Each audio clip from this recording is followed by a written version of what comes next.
Hello, everyone. So today we'll talk about women related issues.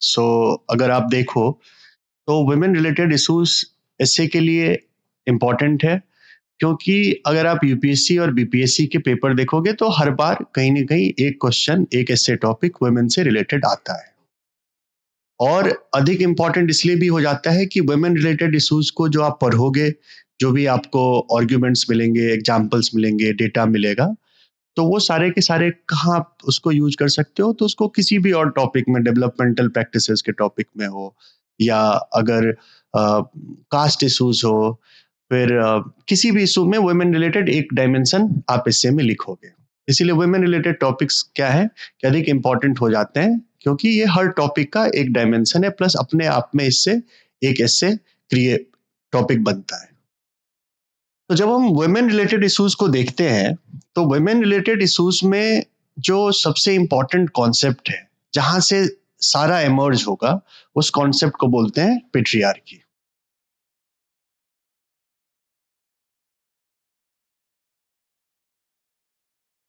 तब देखेंगे कि what is patriarchy and how it functions in society and what are the impacts of patriarchy on different classes and different castes of women तो patriarchy को सबसे पहले define करेंगे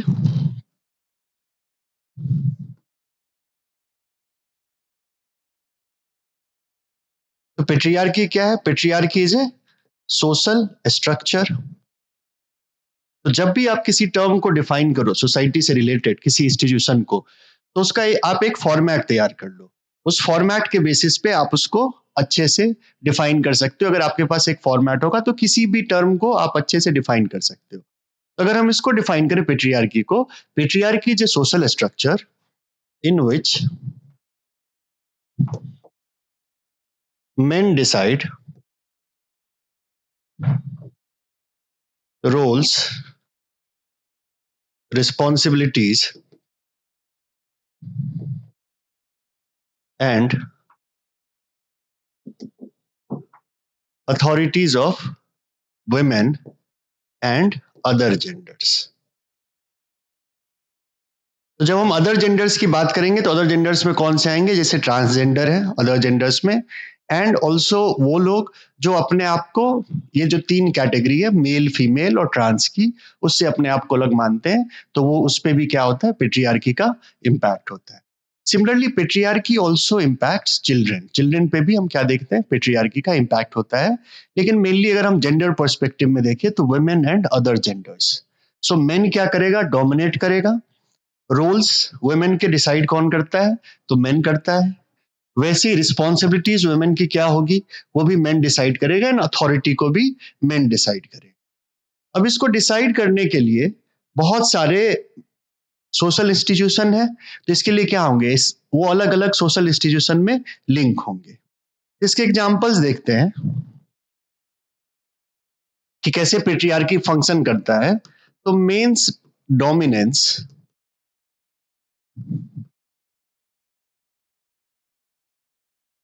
इन political system अगर men's dominance in political system को देखें तो हम ये बोल सकते हैं कि बहुत अधिक जेंडर जो गैप था और जो जेंडर डिस्क्रिमिनेशन था वो क्या हो रहा है कम हो रहा है लेकिन पेट्रियार्की का वन ऑफ द इम्पैक्ट्स क्या है फिर भी अभी हमें क्या दिखता है मेन का डोमिनेशन दिखता है पॉलिटिकल अथॉरिटी में कि फॉर एग्जांपल अभी जो लोकसभा है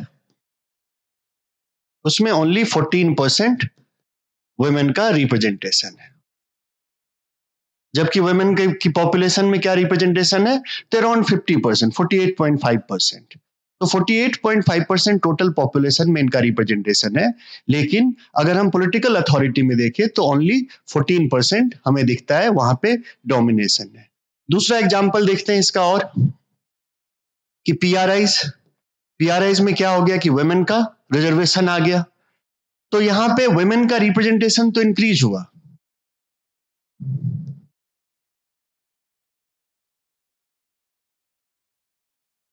इंक्रीज हुआ लेकिन यहाँ पे हम क्या देखते हैं सरपंच पति सिंड्रोम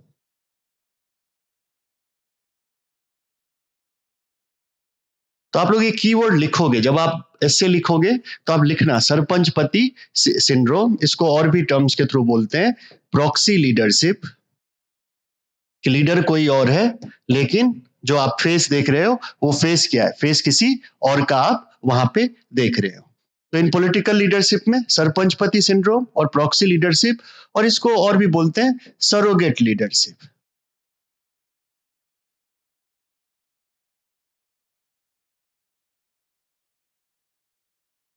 कि सरोगेट लीडरशिप, सरोगेसी क्या होता है, सरोगेट क्या होता है, सरोगेट का मतलब होता है कि सरोगेट रिलेटेड होता है जो अभी रिप्रोडक्टिव टेक्नोलॉजीज आई है उनसे रिलेटेड है। सरोगेसी का मतलब होता है कि एक वुमेन बर्थ देती है दूसरे कपल्स के बच्चों का, तो वो अपने बच्चों को बर्थ नहीं दे रही, दूसरे को दे रही, मतलब कि जो मदर है वहां पे क्या है, प्रॉक्सी है, जो रिप्रोडक्टिव वर्क कर रही प्रॉक्सी है। तो इसी यहाँ पे भी क्या हो रहा है, सरपंचपति सेम तरह का रिप्रोडक्टिव वर्क करता है। तो हमें क्या दिखाता है, मेन का डोमिनेंस पॉलिटिकल लीडरशिप में हमें यहाँ पे दिखता है। सिमिलरली अगर दूसरा डायमेंशन देखें पेट्रियार्की के इम्पैक्ट का, तो दूसरा है मॉरल अथॉरिटी। कि सोसाइटी में अगर मॉरल अथॉरिटी की बात करें तो वो भी कौन कंट्रोल करता है, तो मेल पॉपुलेशन कंट्रोल करता है। तो इसीलिए क्या होगा कि जो मेल मेंबर्स होंगे वो आपको बहुत सारे जजमेंट्स क्रिएट करेंगे, जैसे किस तरह से वुमेन का बिहेवियर होना चाहिए। जैसे पहला है मॉरल अथॉरिटी में रिलीजन, यहाँ से मैक्सिमम एथिकल प्रिंसिपल इमर्ज होते हैं। तो रिलीजन कैसे मॉरल अथॉरिटी देता है, तो men having more ritual power vis a vis women. अब जब हम मोर रिचुअल पावर की बात करते हैं तो ये रिचुअल पावर कहाँ दिखता है, जैसे आप देखो कोई भी रिचुअल होगा तो उस रिचुअल का जो मेन पर्सन होगा जो कि उस रिचुअल को करेगा वो कौन होगा, मेल मेंबर होगा सोसाइटी का। मोस्ट ऑफ द आप जो अगर देखो कि फॉर एग्जाम्पल कोई यज्ञ हो रहा है तो उसमें भी मेन कौन होगा, यजमान कौन होगा, तो मेल मेंबर होगा। वैसे ही अगर कोई भी और रिलीजियस आइडियाज है तो वहां पे हमें क्या दिखता है, मेल मेंबर दिखता है। इसे प्रीस्ट कौन बनेंगे, तो मोस्टली मेल मेंबर्स बनेंगे। तो यहाँ पे क्या है कि मॉरल अथॉरिटी जो रिलीजन से आती है उसको भी कौन कंट्रोल करता है, ये कंट्रोल करते हैं। फिर अब मॉरल अथॉरिटी में अगर आप देखो तो लीडर्स, सोसाइटी के जो ट्रेडिशनल लीडर्स होते हैं वो भी क्या होते हैं, मेल मेंबर्स होते हैं, कि जो डिसाइड करते हैं सोसाइटी के किस तरह से बिहेव होना चाहिए वुमेन का।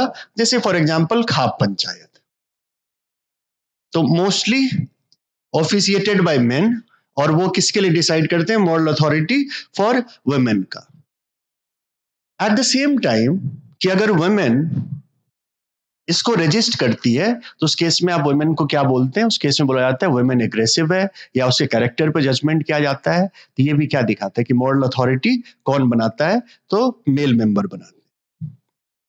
इसी का तीसरा डायमेंशन देखते हैं, सोशल प्रिविलेज।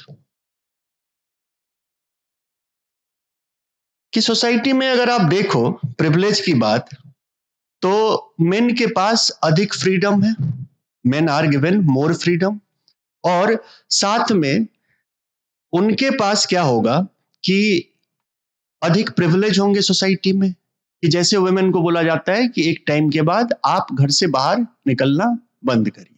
यहाँ क्या हो गया, वुमेन की फ्रीडम रिस्ट्रिक्ट हो गई, तो प्रिविलेज किसके पास हो गया, मेल मेंबर के पास हो गया। कोई भी अगर प्रॉब्लम है फैमिली के अंदर या सोसाइटी के अंदर, उस केस में भी सोसाइटी किसके तरफ देखेगी, मेल मेंबर के तरफ देखेगी। तो मॉरल अथॉरिटी, सोशल प्रिविलेज क्या हो रहा है कि मेल मेंबर का हायर सोशल प्रिविलेज है फीमेल मेंबर से। ये सोशल प्रिविलेज हमें कहाँ दिखता है, हमें पावरफुल पोजीशंस में दिखता है। वहां पे मोस्टली कौन कौन है, मेल मेंबर्स है। पावरफुल पोजीशंस में भी मेल मेंबर्स अधिक है, तो यहाँ पे क्या दिख रहा है कि सोशल प्रिविलेज उनका अधिक है। प्लस साथ में आप बेसिक एग्जांपल्स दे सकते हो इसमें, कि जैसे अगर आप देखो तो women are generally not allowed to go very far from their home, for any purpose, इधर for study, for work purposes, before marriage. Marriage से पहले उन्हें कहीं भी दूर जाने नहीं दिया जाता है। तो वो भी क्या दिखाता है कि मेल मेंबर के पास अधिक सोशल प्रिविलेज है as compared to female members of our society.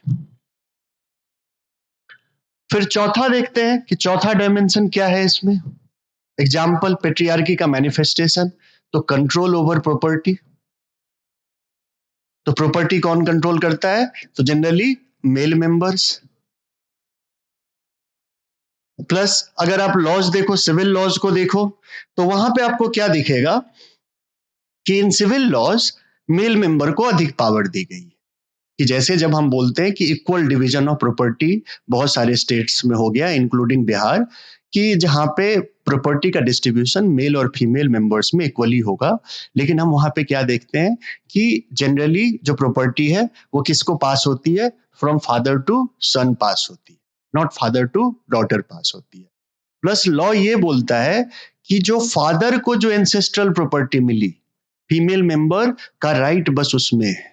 तो यहाँ पे भी क्या हो गया कि अगर हम देखें इसको, तो यहाँ पे तो कंट्रोल ओवर प्रॉपर्टी को अगर हम देख रहे हैं, तो इसमें भी हम क्या देख रहे हैं? आप नॉर्मल अपने फैमिली में देखो कि लैंड जब होता है तो लैंड कैसे पास होता है?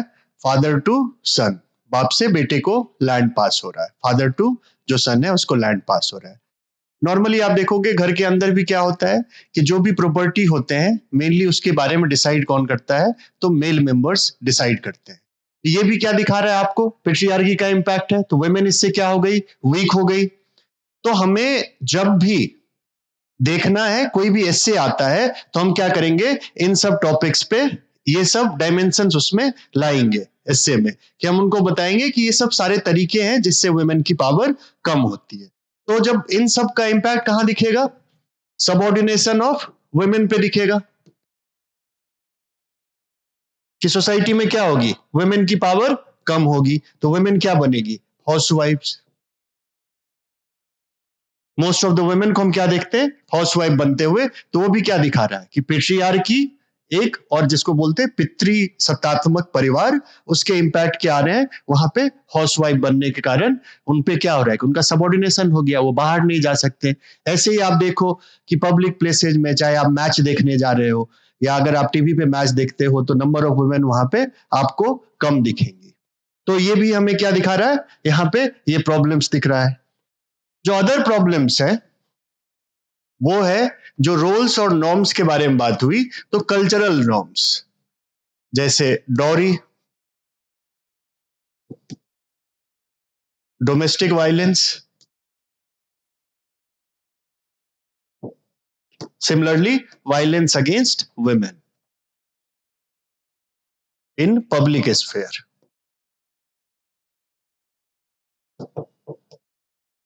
क्यों? क्योंकि कल्चरल नॉर्म ये बोलता है कि वुमेन क्या है? वीक है। इसीलिए उनके खिलाफ अगर वो कहीं पे भी इन मॉरल अथॉरिटी और इन सब चीजों को अगर वो ट्रेस पास करते हैं, तो उस केस में हमें वायलेंस दिखता है। कल्चरल नॉर्म्स का जो सबसे बड़ा इंपैक्ट दिखता है उसको बोलते हैं ग्लास सीलिंग। तो आप ये टर्म लिखोगे, जब ऐसे लिखोगे, तो ग्लास सीलिंग इफेक्ट क्या हुआ? इसको सिंपली समझ सकते हैं कि किसी भी ऑर्गेनाइजेशन में एक सीलिंग होती है जिसके ऊपर टॉप मेंबर्स होते हैं। तो वुमेन टॉप मेंबर्स को देख तो सकते हैं, मतलब शीशे की एक सीलिंग है, छत है, वुमेन टॉप मेंबर्स को देख तो सकते हैं, लेकिन ये वहां पहुंच नहीं सकते। इसीलिए हमें क्या दिखता है कि लीडरशिप पोजीशन में वुमेन के नंबर्स कम होते हैं,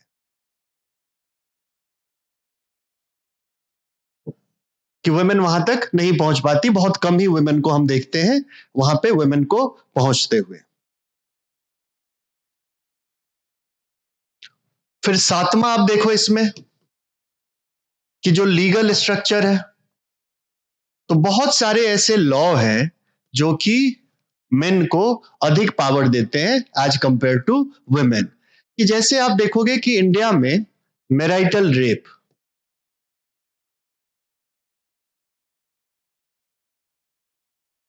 इज नॉट रिकॉग्नाइज्ड एज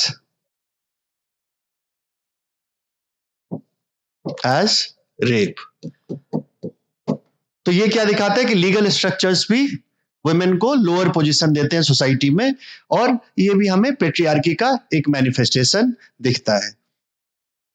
तो आप ये सब जब भी आपको इससे आता है कोई भी टॉपिक, तो आपके पास ये 7-8 डायमेंशंस है, जिसके बेसिस पे आप क्या करोगे, एस्से के डिफरेंट पैराग्राफ्स को आप लिखोगे वुमेन पे अगर एस्से आता है। अगर कोई स्पेसिफिक ऐसे आता है जिसको भी अभी हम लोग देखेंगे, जो यूपीएससी और बीपीएससी के पुराने पूछे हुए क्वेश्चंस हैं, उसको भी हम लोग सॉल्व करने की कोशिश करेंगे, तो उसमें भी हम देखेंगे कि कैसे यही 6-7-8 डायमेंशन पे आपका इससे कंप्लीट हो जाएगा। तो इसके अलावा जो सबसे इंपॉर्टेंट कॉन्सेप्ट है, वो कॉन्सेप्ट है एम्पावरमेंट का, जो वुमेन एम्पावरमेंट आप देखते हो। तो एम्पावरमेंट बहुत सारे तरीकों का होता है। पहला होता है सोशल एम्पावरमेंट, दूसरा होता है इकोनॉमिक,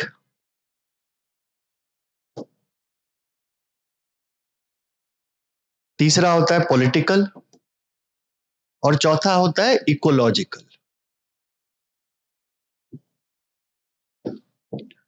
तो जब कोई वुमेन के पास ये चारों एम्पावरमेंट आ जाए, तो उसको क्या हम क्या बोलते हैं तब, वुमेन एम्पावर्ड है, या इसको बोलते हैं टोटल एम्पावरमेंट, जो equals to social empowerment plus economic empowerment plus political empowerment और इकोलॉजिकल एम्पावरमेंट। तो सोशल एम्पावरमेंट के एग्जांपल क्या होंगे, कि जैसे हेल्थ, एजुकेशन, न्यूट्रिशन,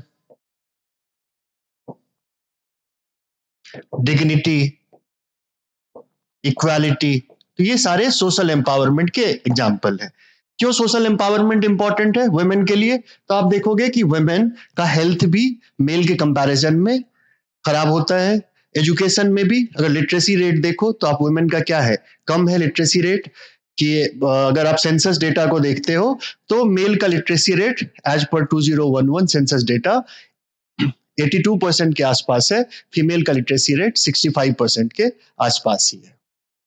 सिमिलरली आप देखो न्यूट्रिशन में, तो वुमेन के पास क्या होगी, न्यूट्रिशन की प्रॉब्लम होगी, जिसको हम लोग देखते हैं हिडन हंगर के थ्रू, कि खाना तो वो खा रहे हैं लेकिन न्यूट्रिशियस फूड उनको नहीं मिल रहा, इसको बोलते हैं हिडन हंगर। सिमिलरली डिग्निटी, जो वुमेन जो लेबर करेगी उसकी डिग्निटी कम होती है, जैसे अनपेड लेबर का कॉन्सेप्ट है, ये हाउस होल्ड वर्क जो होता है वो अनपेड होता है, तो डिग्निटी क्या होगी, वुमेन की कम हो गई। वैसे ही सोसाइटी में हमें इक्वालिटी नहीं दिखती है। अगर हम इकोनॉमिक एम्पावरमेंट की बात करें, तो उसमें सबसे पहला है लेबर फोर्स पार्टिसिपेशन रेट।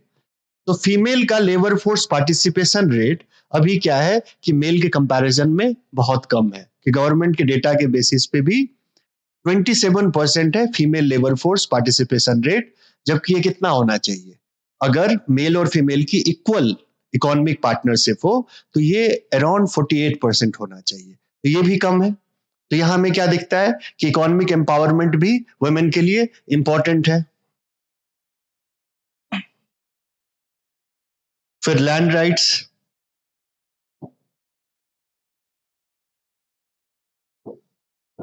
फिर सोशल सिक्योरिटी भी चाहिए वुमेन को, तो वो भी कहाँ आ रहा है, कि वो भी कम है, तो उसको भी हमें उस पर भी काम करना है। ऐसे ही पॉलिटिकल एम्पावरमेंट के डायमेंशंस को देखें, तो पहला आता है रिप्रेजेंटेशन। कहां पे रिप्रेजेंटेशन, तो ऑल पॉलिटिकल पोजीशंस, जैसे लोकसभा, ऐसे state legislatures, panchayats, and also positions in political parties. कि जैसे अगर आप पॉलिटिकल पार्टीज के को देखो, तो टेलीविजन पे मोस्टली मेल मेंबर्स आते हैं स्पोक्स पर्सन बन के, फीमेल मेंबर्स कम आते हैं। तो ये भी क्या दिखा रहा है, कि पॉलिटिकल एम्पावरमेंट वुमेन का क्या है, कम है। तो अगर हमें पॉलिटिकली एम्पावर करना है वुमेन को, तो क्या करना होगा, उनका रिप्रेजेंटेशन बढ़ाना होगा।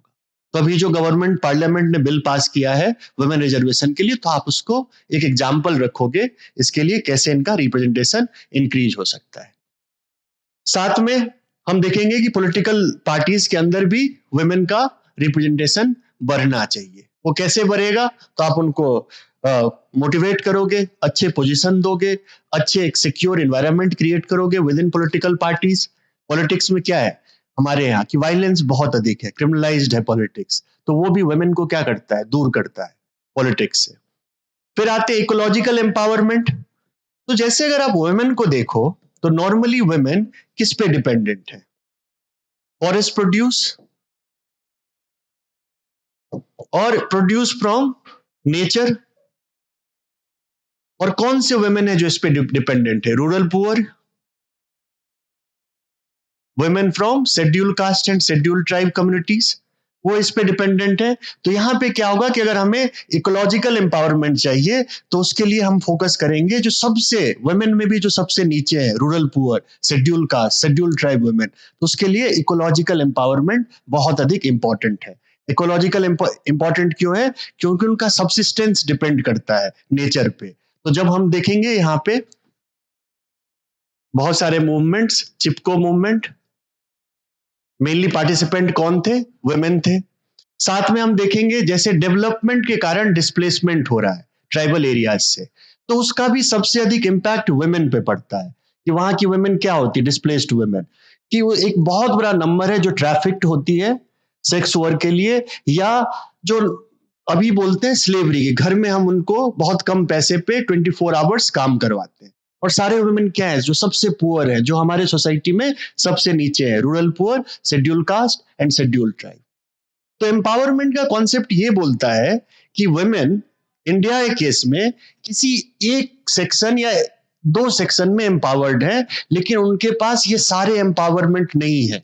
कि जैसे कोई वुमेन जो जॉब नहीं करती लेकिन बहुत ही रिच फैमिली से बिलोंग करती है, फॉर एग्जाम्पल नीता अंबानी, उनके पास इकोनॉमिक एम्पावरमेंट है, उनके पास सोशल एम्पावरमेंट भी है, हेल्थ है, एजुकेशन है, लेकिन उन्हीं के घर में जब डिसीजन होता है तो हो सकता है कई बार उनसे नहीं पूछा जाता है।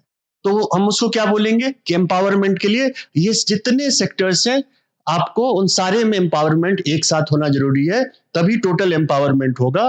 तो अगर एम्पावरमेंट पे क्वेश्चन आता है सिंपल कि वुमेन एम्पावरमेंट पे आपको ऐसे लिखना है, तो हम इन चारों डायमेंशंस पे लिखेंगे कि जो बॉडी होगा उसमें हम चारों डायमेंशंस को लाएंगे, उससे क्या हो जाएगा, हमारा एस्से कंप्लीट हो जाएगा। आप इसमें डेटा इंक्लूड करोगे, उसके साथ ही कैसे एम्पावरमेंट को, वुमेन एम्पावरमेंट हम ला सकते हैं।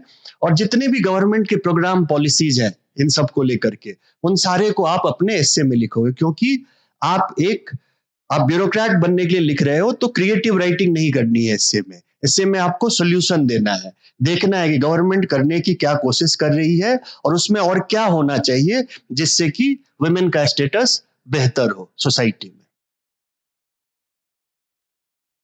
साथ में इनके साथ आप बहुत सारे इंडेक्स की बात कर सकते हैं डेटा के लिए, जैसे जेंडर इनइक्वालिटी इंडेक्स है,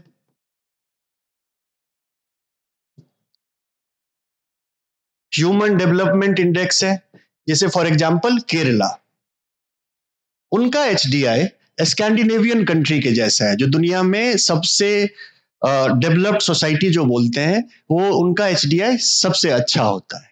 तो केरला में हम क्या देखते हैं कि यही एम्पावरमेंट जब आई है, social empowerment, political empowerment, economic empowerment, तो वहां पे एचडीआई ऑटोमेटिकली इंक्रीज हो गया, तो वुमेन का स्टेटस वहां पे क्या है, बेहतर है बाकी जगहों से। अब देखते हैं चैलेंजेस टू वुमेन एम्पावरमेंट,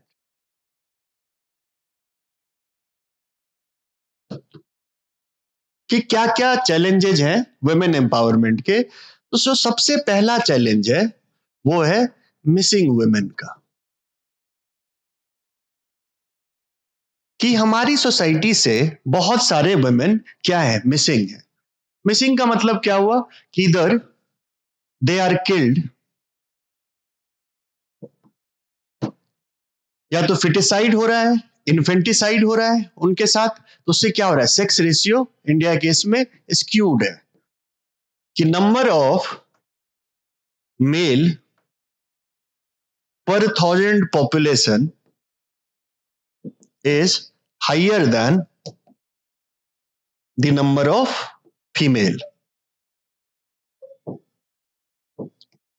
और इसका जो सबसे बड़ा इंपैक्ट दिखता है वो दिखता है चाइल्ड सेक्स रेशियो पे, कि चाइल्ड सेक्स रेशियो क्या दिखाता है, कि फिटिसाइड हो रहा है सोसाइटी में या इन्फेंटिसाइड हो रहा है, और गर्ल चाइल्ड आफ्टर बर्थ उनकी केयर नहीं की जा रही है, तो इन्फेंट मोर्टेलिटी बढ़ रही है।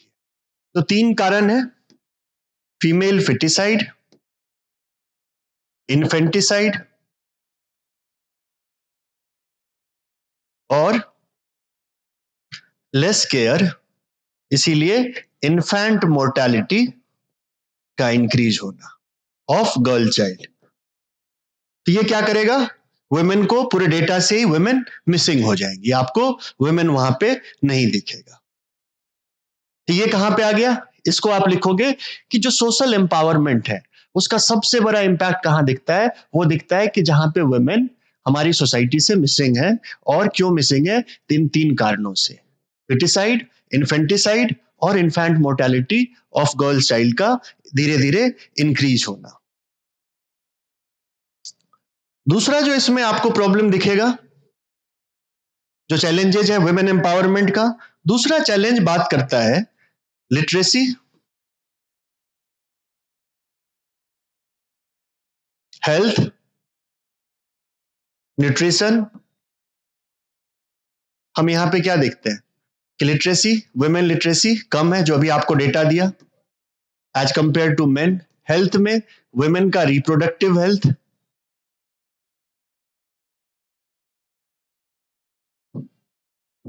उसमें गवर्नमेंट के बहुत सारे प्रोग्राम्स हैं, फिर भी हमें क्या दिखता है कि रिप्रोडक्टिव हेल्थ उनका अभी भी अच्छा नहीं हो रहा है। एनीमिया, एनीमिक है वुमेन मोस्टली इंडिया के केस में। जैसे आपने देखा हो, गवर्नमेंट का प्रोग्राम है कि जो स्कूल में जो गर्ल चाइल्ड है उन्हें आयरन की कैप्सूल्स दिए जाते हैं इन द स्कूल्स, गवर्नमेंट का प्रोग्राम है। क्यों? क्योंकि मोस्टली वुमेन न्यूट्रिशन की कमी कारण क्या है, एनीमिक है। देन वुमेन में आप देखते हो हेल्थ में मेंटल इश्यूज, वो भी इंक्रीज हो रहे हैं स्ट्रेस के कारण। और ये दिखाता है एनसीआरबी के डेटा के हिसाब से कि इंडिया में वुमेन सुइसाइड क्या हो रहे हैं, इंक्रीज हो रहे हैं। और जो एक बहुत बड़ा पोर्शन है सुइसाइड का, वो कौन है, इधर daily veg workers, part time daily veg workers और हाउस वाइफ्स। कि जो सबसे बड़ा नंबर है सुसाइड में वो किनका है, डेली वेज वर्कर्स का है और हाउस वाइफ्स का है। जो सबसे अधिक यहाँ पे हमें दिखता है कि उनपे सबसे अधिक इंपैक्ट आ रहा है पेट्रियार्की का। तीसरा जो चैलेंज है वो है डबल बर्डन ऑफ वर्क। तो ये सारे कीवर्ड्स हैं, आपको इसको ऐसे में आप लिखना कि double burden of work which means house hold responsibilities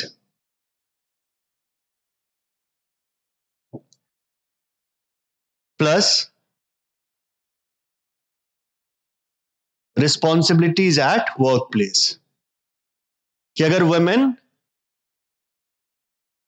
economy में वर्क कर रही है, मार्केट में प्रोडक्टिव है वुमेन, उस केस में आप क्या देखोगे कि वुमेन के पास दोनों रिस्पॉन्सिबिलिटी है। पहले उन्हें हाउस होल्ड की सारी रिस्पॉन्सिबिलिटी लेनी पड़ती है, फिर साथ में वर्क प्लेस की भी रिस्पॉन्सिबिलिटी उनके पास है।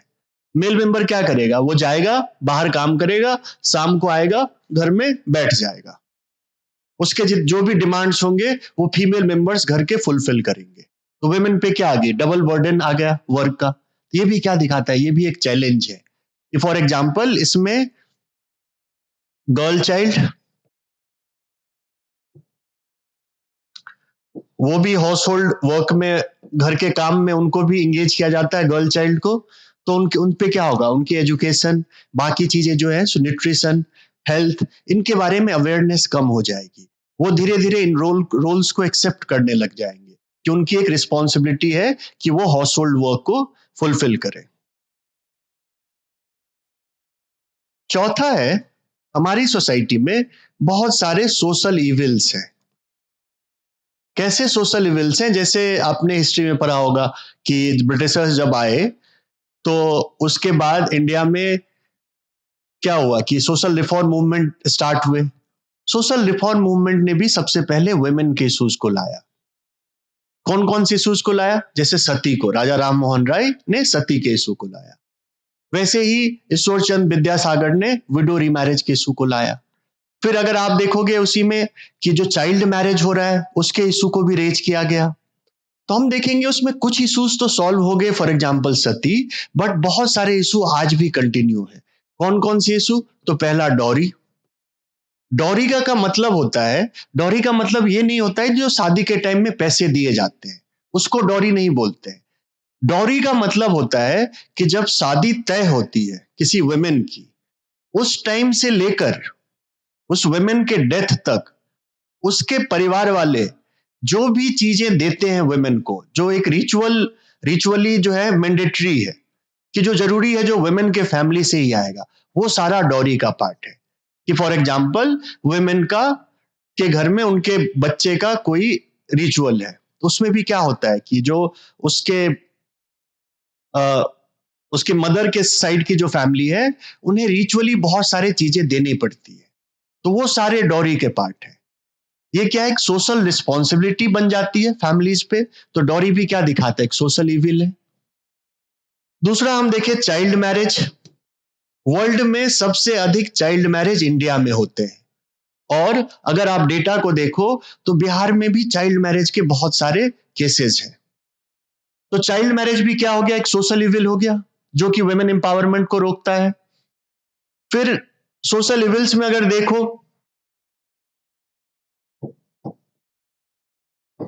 तो जेंडर बेस्ड वायलेंस है, कि कुछ वायलेंस है जो बस वुमेन के खिलाफ ही होते हैं मोस्टली, कि जैसे रेप, सेक्सुअल हरासमेंट। तो ये क्या होंगे, जेंडर बेस्ड वायलेंस हो गए।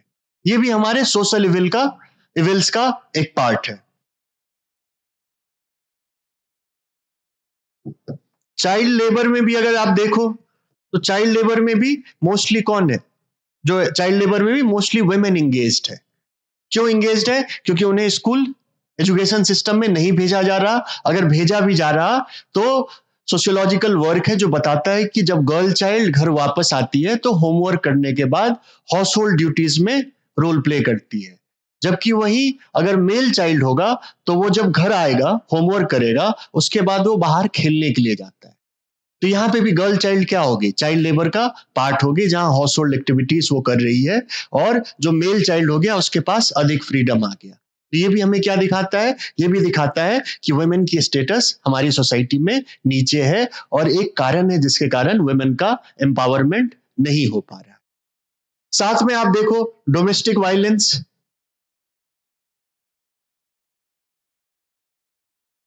डोमेस्टिक वायलेंस और डॉरी में बहुत सारे वुमेन जो है सो एक प्रोसेस है जिसमें वुमेन को जिंदा जला दिया जाता था।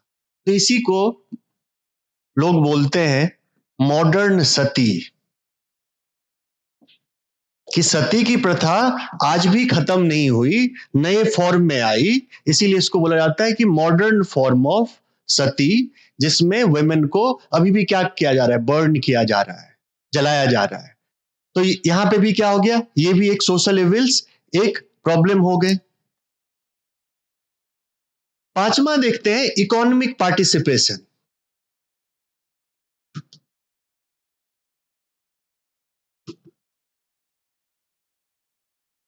कि वुमेन की इकोनॉमिक पार्टिसिपेशन इंक्रीज हुई है। कब? आफ्टर 1991। लेकिन ये जो इकोनॉमिक पार्टिसिपेशन है वो कहाँ है, इनफॉर्मल सेक्टर में।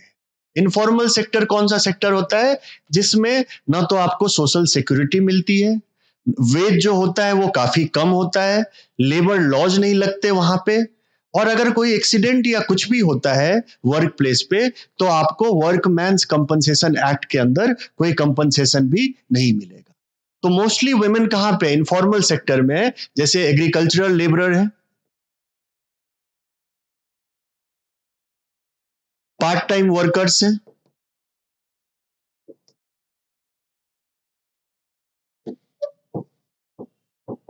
और लो पेड अनस्किल्ड वर्कर है। लो पेड अनस्किल्ड वर्कर हुआ, जैसे हाउस होल्ड ड्यूटीज में मोस्टली क्या है कि वुमेन लेबर को यूज किया जाता है। कि आप किसी भी मेट्रोपॉलिटन सिटीज या किसी भी सिटी में चले जाओ इंडिया में, वहां पे हाउस होल्ड वर्क के लिए एम्प्लॉय किसको किया जाता है? वुमेन को किया जाता है। वो क्या है? लो पेड अनस्किल्ड वर्क है। तो दिखाता है कि वुमेन की इकोनॉमिक पार्टिसिपेशन तो बढ़ रही है, वुमेन इकोनॉमी में अधिक नंबर्स में आ रही है, लेकिन उसकी इकोनॉमिक पार्टिसिपेशन ऐसे सेक्टर्स में है कि जहां पे वेज ही कम है। कि जैसे कोई एग्रीकल्चर में काम करता है, आपको भी पता है उसका वेज क्या होगा, बहुत ज्यादा कम होगा इंडस्ट्री के कंपैरिजन में। कोई वुमेन है जो पार्ट टाइम वर्क कर रही है, कि जैसे कोई टेक्सटाइल कंपनी है, या जैसे बीड़ी इंडस्ट्री है, बीड़ी इंडस्ट्री में भी बहुत सारे वुमेन काम करते हैं। अब बीड़ी इंडस्ट्री में क्या होता है कि आप अपने घर का काम करते हो, साथ में कुछ काम आप अपने घर में किसी कंपनी के लिए बीड़ी को या तो बनाते हो या उसको पैकेजिंग करते हो। ऐसे ही आप टेक्सटाइल में देखोगे कि बहुत सारे काम है जो कि वुमेन घर से करती है, और वो पार्ट टाइम वर्क होता है। और जैसे ही वर्क पार्ट टाइम हो गया, पे क्या हो जाता है? पे काफी लो हो जाता है। तो उससे उनका क्या हो रहा है? कोई इकोनॉमिक बेनिफिट खास नहीं आ रहा है, बस सब्सिस्टेंस उनका फुलफिल हो रहा है। जबकि मेल मेंबर्स का एम्प्लॉयमेंट कहाँ इंक्रीज हुआ 91 के बाद? इनका इंक्रीज हुआ फॉर्मल एम्प्लॉयमेंट में। कि जो फॉर्मल एम्प्लॉयमेंट बढ़े, जो मल्टीनेशनल कंपनी आई, तो मल्टीनेशनल कंपनीज में मेनली मेल मेंबर्स को जॉब मिला। फिर इकोनॉमिक पार्टिसिपेशन को देखें तो जो जॉब्स मिल रहे हैं वो मोस्टली वुमेन को फेमिनिन सेक्टर्स में मिल रहे हैं, जिनको सोसाइटी ने क्या बोला, पेट्रियार्की ने क्या बोला, ये वर्क वुमेन के लिए। कौन से वर्क? जैसे receptionist, nursing, general doctor, primary school teachers. ये सारे क्या है? लो पेड जॉब है। प्लस इन जॉब में डिग्निटी, वुमेन की डिग्निटी कम हो जाती है, क्योंकि बोला जाता है कि ये जॉब्स मेनली वुमेन के लिए सूटेबल है, क्योंकि इसमें केयर की बात है। केयर कौन करती है? फैमिली के अंदर भी वुमेन करती है। पूरा का पूरा केयर इकोनॉमी उनका है।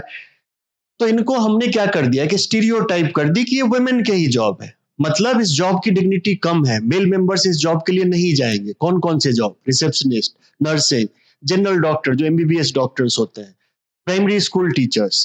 पेड भी कम है इन जॉब्स में, प्लस साथ में आपको डिग्निटी भी कम दिखेगी। इसी को बोलते हैं पिंक कॉलर जॉब्स।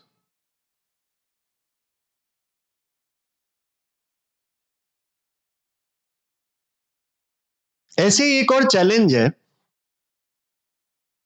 कि वुमेन रिलेटेड प्रोडक्ट्स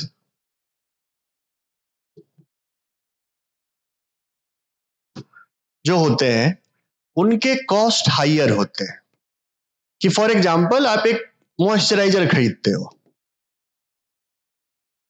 अगर वुमेन के लिए मॉइस्चराइजर बन रहा है और मेल मेंबर के लिए सेम कंपनी मॉइस्चराइजर बना रही है सेम तकनीक से, तो भी वुमेन के लिए जो मॉइस्चराइजर बनेगा उसके कॉस्ट अधिक होंगे, और मेल मेंबर के लिए अगर वही कंपनी सेम फॉर्मूला से मॉइस्चराइजर बना रही है उसके कॉस्ट क्या होंगे? कम होंगे।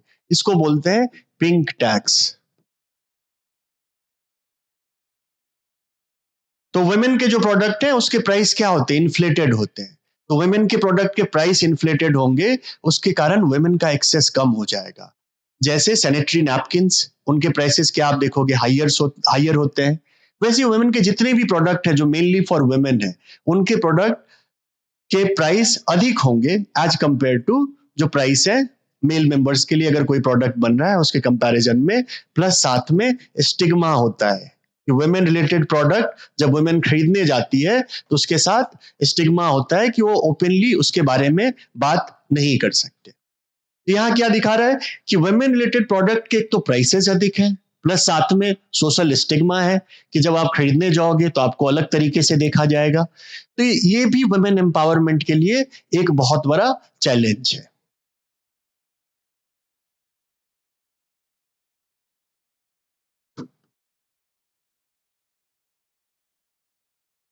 तीसरा है वायलेंस एट वर्क प्लेस। कि वर्क प्लेस पे किस तरह के वायलेंस हो रहे हैं? तो पहला, ग्लास सीलिंग।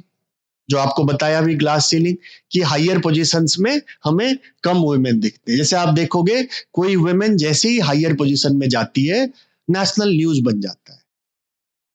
क्यों? क्योंकि जनरली सोसाइटी देखती नहीं है वुमेन को कि वो हायर पोजीशन में जा सकते हैं, वो रोल प्ले कर सकते हैं।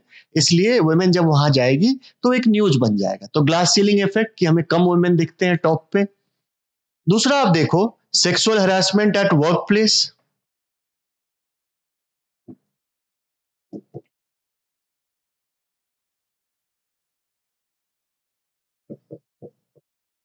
Prevention of sexual harassment act 2013 जो है, सो आप इसके बारे में बात करना कि गवर्नमेंट ने खुद माना है कि वर्क प्लेस पे सेक्सुअल हरासमेंट इंक्रीज हो रहे हैं। इसीलिए जो है सो सुप्रीम कोर्ट के जजमेंट और उसके बाद गवर्नमेंट ने उसी जजमेंट के बेसिस पे ये लॉ बनाया, prevention of sexual harassment act 2013, जिससे कि उसको रोका जा सके, या अगर कोई सेक्सुअल हरासमेंट करता है तो उसके खिलाफ क्या हो सके, एक्शन लिया जा सके।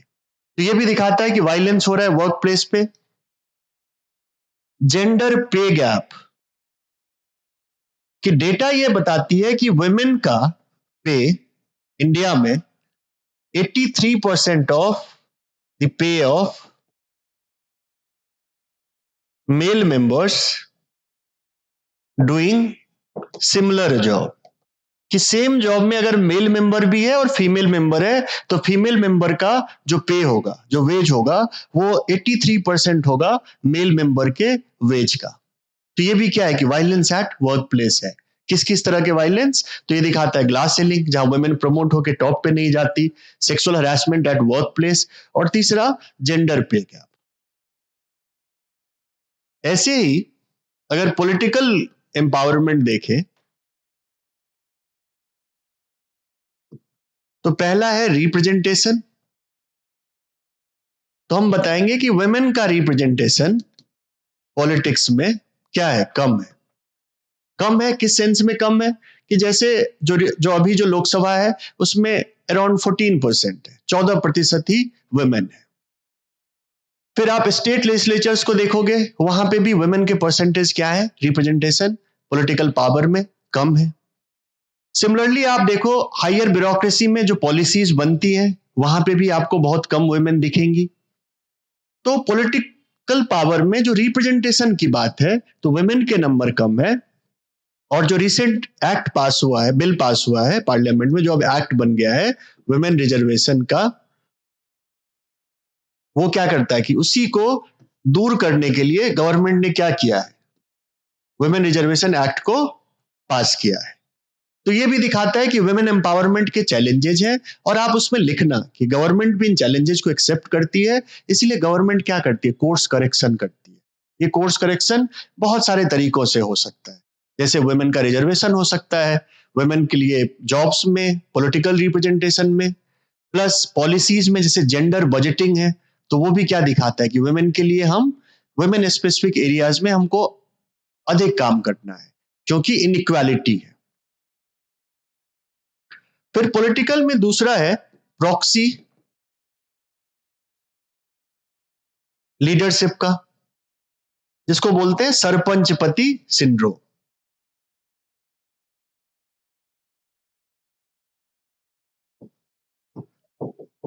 सरपंच पति सिंड्रोम, तो ये दिखाता है हमें कि वुमेन अगर पॉलिटिकल पावर उनको मिलता भी है, ऑफिशियल पॉलिटिकल पावर, तो जो मेल मेंबर्स उनके फैमिली के हैं वो उस पॉलिटिकल पावर को एंजॉय करते हैं, वुमेन एंजॉय नहीं कर पाती है, उस रिस्पॉन्सिबिलिटी को नहीं देख पाती।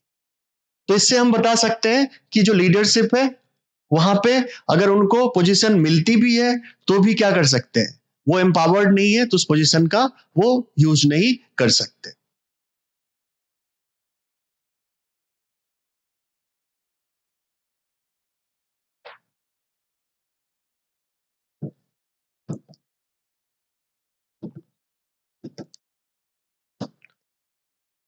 पॉलिटिकल पार्टीज के अंदर भी उनका रिप्रेजेंटेशन क्या है, कम है। जैसे आप पार्टी प्रेसिडेंट्स को देखो, आपको वुमेन बहुत कम पार्टीज में मिलेगी, उन्हीं पार्टीज में मिलेंगी जैसे तृणमूल कांग्रेस हो गया, या जैसे जयललिता थी, तो आपको चीफ मिनिस्टर्स वुमेन मिलेंगे लेकिन बहुत कम मिलेंगे। प्लस अगर आप लोअर लेवल पे देखो, तो स्पोक्स पर्सन, उसमें भी क्या है, वुमेन के नंबर्स कम है। सिमिलरली जो वेरियस पोजीशंस हैं डिस्ट्रिक्ट और ब्लॉक लेवल्स पे, वहां पे भी हमें क्या दिखता है, वुमेन के नंबर्स कम दिखते हैं। तो इससे क्या हम बोल सकते हैं, इससे हम बोल सकते हैं कि पॉलिटिकल पावर भी वुमेन का क्या है, पॉलिटिकल एम्पावरमेंट भी वुमेन का होना इंपॉर्टेंट है, क्योंकि हमें डेटा बता रही है कि वुमेन अभी भी compete नहीं कर पा रही है मेल मेंबर से, और दोनों की रिप्रेजेंटेशन क्या है, अलग अलग है। सिमिलरली हम देखेंगे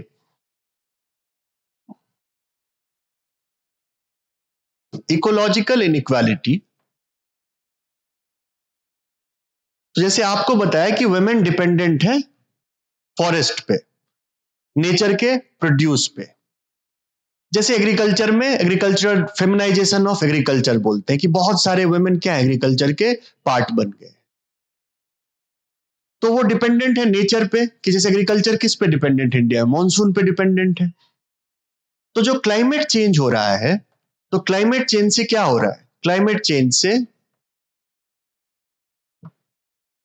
वुमेन के लाइवलीहुड पे इंपैक्ट पड़ रहा है। कि फॉर एग्जाम्पल एग्जाम्पल लेते हैं, छत्तीसगढ़ में एक ट्राइबल वुमेन है। अब वो इकोनॉमिकली एम्पावर्ड है, क्योंकि वो, उनको अगर कुछ खाने के लिए चाहिए तो फॉरेस्ट से ले आएंगे, अगर उनको कुछ उगाना है तो फॉरेस्ट के लैंड पे उगा सकते हैं, क्योंकि लैंड पूरी कम्युनिटी ओन करती है, किसी का प्राइवेट प्रॉपर्टी नहीं है। अब उन्हीं उसी वुमेन को आपने क्या किया कि उस लैंड से डिस्प्लेस करके आप दूसरे जगह ले आए, वहां पे कम्युनिटी प्रॉपर्टी है नहीं। तो वुमेन क्या होगी, जो पहले वुमेन इकोनॉमिकली एम्पावर्ड थी, अब वुमेन डिसएम्पावर्ड होगी, उनकी एम्पावरमेंट कम हो गई। कि फॉर एग्जाम्पल एक बिहार के एक विलेज में एक वुमेन है, उनको जो भी चीजें चाहिए सब्सिस्टेंस के लिए, उसमें बहुत सारी चीजें वो नेचर से ला सकते हैं। अब आपने क्या किया, उस वुमेन को वहां से डिस्प्लेस करके एक शहर के पास ले आया, तो उन्हें हर चीज बाजार से खरीदनी होगी। और यहाँ पे क्या दिखता है, यहाँ पे दिखता है उनकी पावर कम हो गई, कि पहले सब्सिस्टेंस के लिए, खाने के लिए उनके पास, वो अपने आसपास से कम्युनिटी से ही रिसोर्सेज लेती थी, लेकिन शहर के पास आने से उनके रिसोर्सेज क्या हो गए, कम हो गए। इसका एग्जाम्पल हमें दिखता है चिपको मूवमेंट में, साइलेंट वैली प्रोटेस्ट, वहां पे भी वुमेन का रोल था। नर्मदा बचाओ आंदोलन,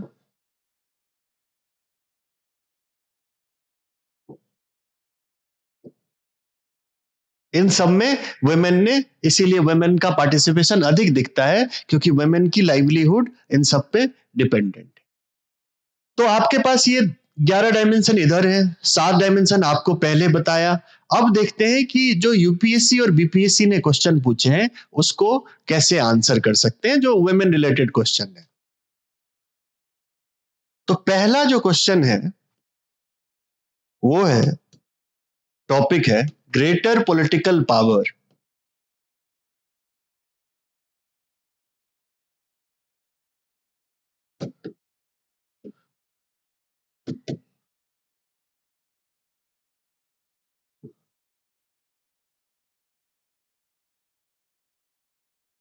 Greater political power alone will not improve women's plight। तो क्वेश्चन ये पूछ रहा है कि अगर आप वुमेन को पॉलिटिकल पावर दे भी दोगे, उसका मतलब ये नहीं है कि वुमेन जो है सो एम्पावर्ड हो जाएगी। तो आप याद करो जो आपको बताया,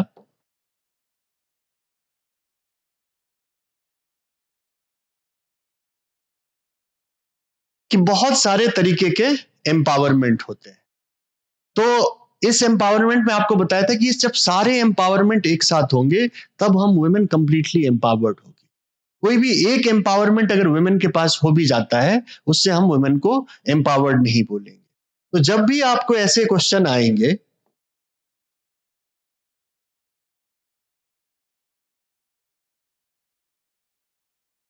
जब भी क्वेश्चन आएंगे, तो आपको जो लास्ट क्लास में बताया था, इंट्रो पार्ट सिखाया था वुमेन एम्पावरमेंट पे, आप उसको लिखोगे।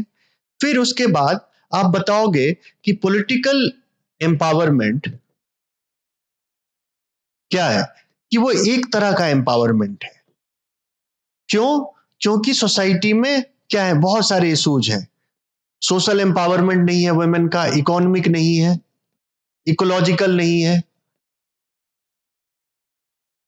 तो आपको क्या लिखना है इस एस्से में कि पॉलिटिकल पावर से सारे एम्पावरमेंट नहीं हो सकते। तो आप बताओ कि ये 3 एम्पावरमेंट जो है वहां पे क्या है, मिसिंग है।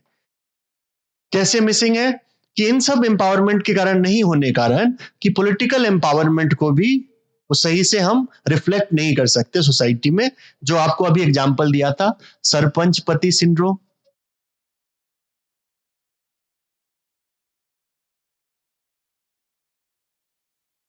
कि 33% रिजर्वेशन के बाद वुमेन का रिप्रेजेंटेशन तो हो गया, लेकिन फिर भी उनके जो मेल मेंबर्स हैं फैमिली के, उस पावर को क्या कर रहे हैं, वही एक्सरसाइज कर रहे हैं। यहाँ पे हम बता देंगे सोशल में, जैसे आपको बताया था, हेल्थ, न्यूट्रिशन, वो सब नहीं है, एजुकेशन कम है वुमेन का, इसके कारण भी बस पॉलिटिकल पावर से कुछ नहीं होगा। इकोनॉमिक में आप बताइएगा कि फिनेंशियल सिक्योरिटी नहीं है उनके पास, लेबर फोर्स पार्टिसिपेशन कम है, इनफॉर्मल सेक्टर में वो काम करते हैं। तो इस कारण क्या हो रहा है कि एम्पावरमेंट नहीं हो पाएगा। वैसे इकोलॉजिकल एम्पावरमेंट को भी आप एक्सप्लेन कर देंगे।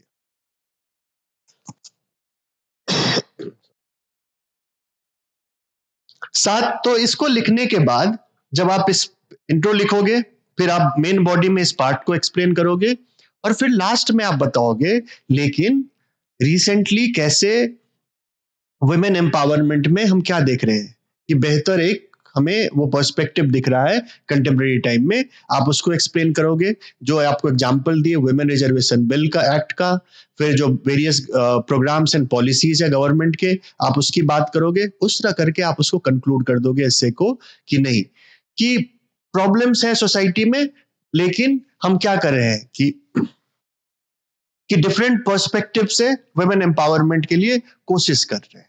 उसमें सारे पॉलिसीज को बता के आप इसको एक्सप्लेन कर सकते हो।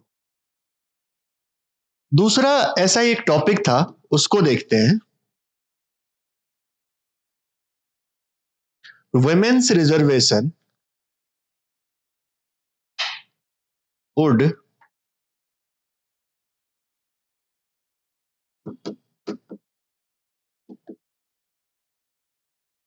Empowerment for women in India. कि वुमेन रिजर्वेशन से क्या होगा कि इंडिया में जो वुमेन है वो एम्पावर्ड होंगे। तो जब ऐसे को जब आप अटेम्प्ट करते हो, तो जो ये टॉपिक बोल रहे हैं आपको वही लिखना है। अब इसका ऐसा नहीं कि आप इसमें फोकस करोगे, नहीं ऐसा नहीं होगा, वो इससे नहीं पूछ रहा है। इससे में आपको ये लिखना है कि हाँ इससे होगा। जो क्रिटिसिज्म होगा उसका बहुत छोटा सा पार्ट होगा, कि पहले हम लिखेंगे कैसे वुमेन रिजर्वेशन से वुमेन का स्टेटस इंप्रूव हो सकता है।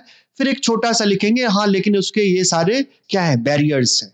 और उन बैरियर्स को लिखने के बाद आप कंक्लूड कर दोगे एक पॉजिटिव नोट पे। तो अगर इस क्वेश्चन को भी हम देखें, तो इंट्रो आप वही लिख दोगे जो एम्पावरमेंट का आपको आपको बताया था। फिर जब बॉडी में आएंगे, तो हम यहां बात करेंगे कि रिप्रेजेंटेशन के क्या क्या इंपैक्ट हो सकते हैं।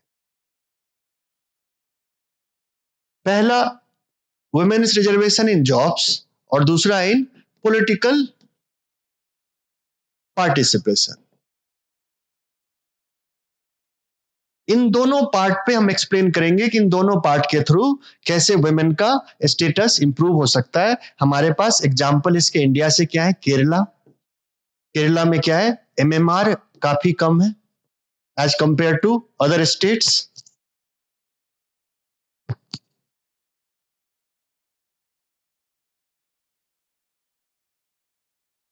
अदर स्टेट्स, तो ये भी दिखाता है कि हमारा, एक केरला का आप एग्जांपल दोगे, सिमिलरली आप दोगे स्कैंडिनेवियन कंट्रीज का।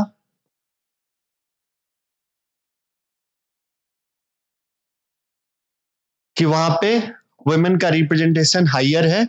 उससे हम क्या देखते हैं, एम्पावरमेंट के जितने भी इंडेक्स आते हैं उसमें वो बेहतर करते हैं।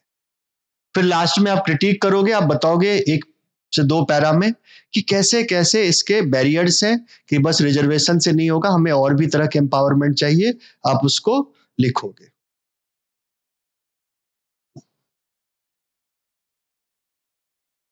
एक और इससे आया था, if women ruled the world. अब ये क्या है कि आपको एक हाइपोथेटिकल, एक इमेजिनरी, एक आइडिया दिया गया, क्वेश्चन दिया गया कि अगर वुमेन रूल करेगी तो क्या ये सोसाइटी बेहतर होगी या ऐसी ही रहेगी। अब जब इस हाइपोथेटिकल आइडिया को आप एक्सप्लेन करोगे तो आप उसमें एग्जाम्पल्स लाओगे। आप उसमें नेशनल एग्जाम्पल्स ला सकते हो, इंटरनेशनल एग्जाम्पल्स ला सकते हो, बहुत सारे एग्जाम्पल्स ला सकते हो। इसमें एग्जाम्पल्स क्या होंगे? जैसे social reform movement,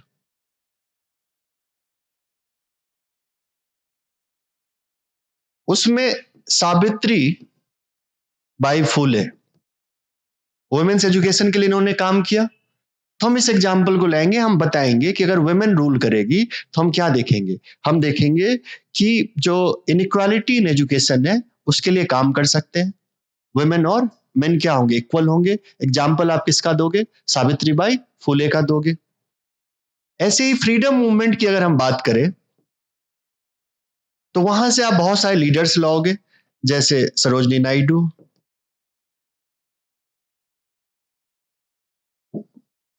Annie Besant,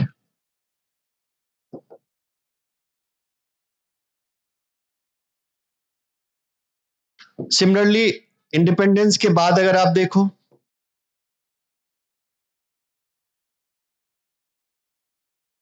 Indira Gandhi, Jayalalithaa,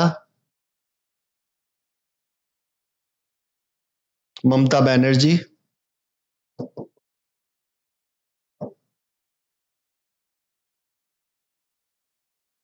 फिर आप यहां पे ये भी लिखना कि वुमेन जैसे इंदिरा नूई।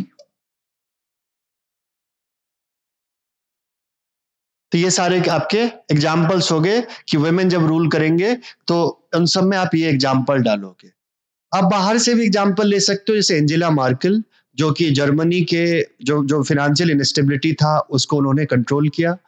कोविड-19 में अगर न्यूजीलैंड की जो हेड थी, हेड ऑफ द स्टेट, वो भी वुमेन थी और न्यूजीलैंड ने कोविड में बहुत अच्छा किया था। तो वो क्या दिखाता है कि अगर वुमेन रूल करे तो उस केस में सोसाइटी क्या हो सकती है? अच्छी हो सकती है, पार्टिसिपेटरी होगी, इंक्लूसिव डिसीजन मेकिंग होगा।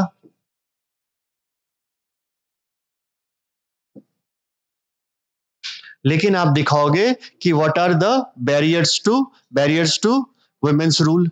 उसमें आप पेट्रियार्की के जितने भी बैरियर्स हैं आप उसको वहां पे लिख दोगे। तो आप इसको ऐसे दिखा सकते हो कि वुमेन अगर रूल करेगी तो क्या होगा? सोसाइटी में कॉन्फ्लिक्ट कम होगा, सोसाइटी अधिक पीसफुल होगी, बेटर इन्वायरमेंटल पॉलिसीज बनेंगे। क्यों बनेंगे? जो आपको बताया कि वुमेन का लाइवलीहुड नेचर पे बहुत हद तक डिपेंडेंट होता है। और सोशल इक्विटी भी क्या होगी? इंप्रूव होगी, सोसाइटी में इक्वालिटी भी बढ़ेगी।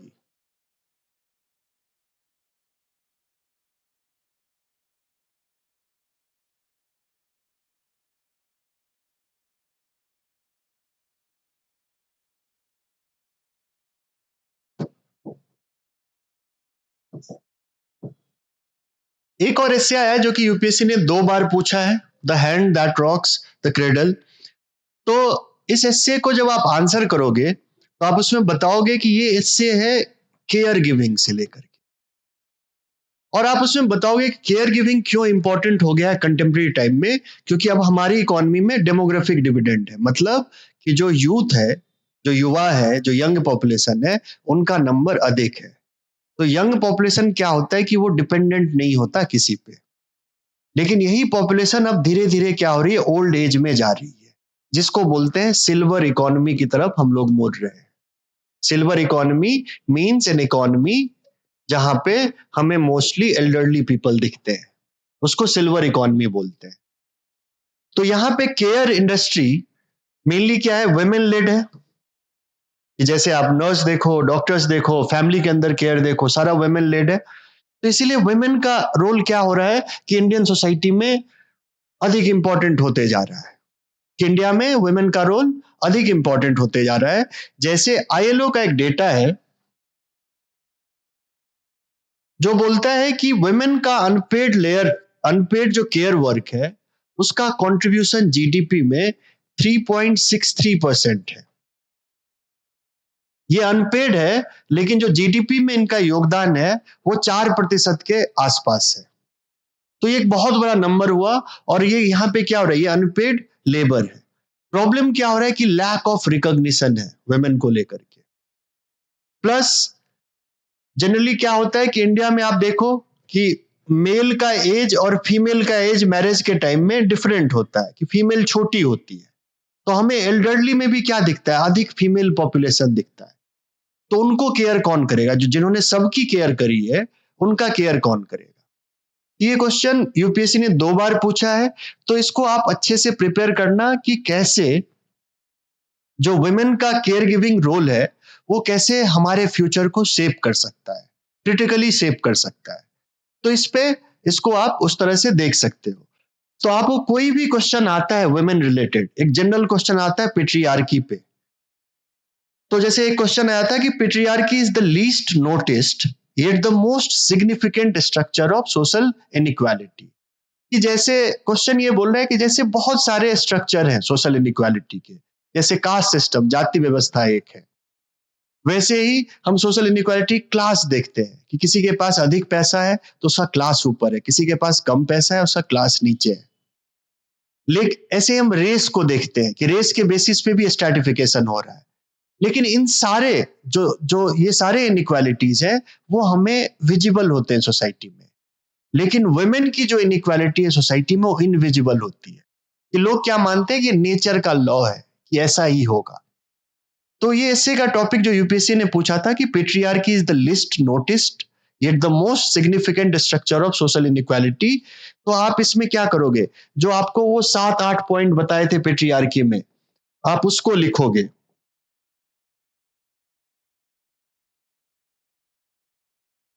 कि यहाँ पे जो आपको पेट्रियार्की में 6-7 पॉइंट बताए, आप इसको लिखोगे और बताओगे कैसे पेट्रियार्की यहाँ पे रोल प्ले कर रही है और कैसे इनविजिबल है। उसमें आप एग्जाम्पल दे सकते हो, जैसे गुलाबी गैंग का एक एग्जाम्पल है।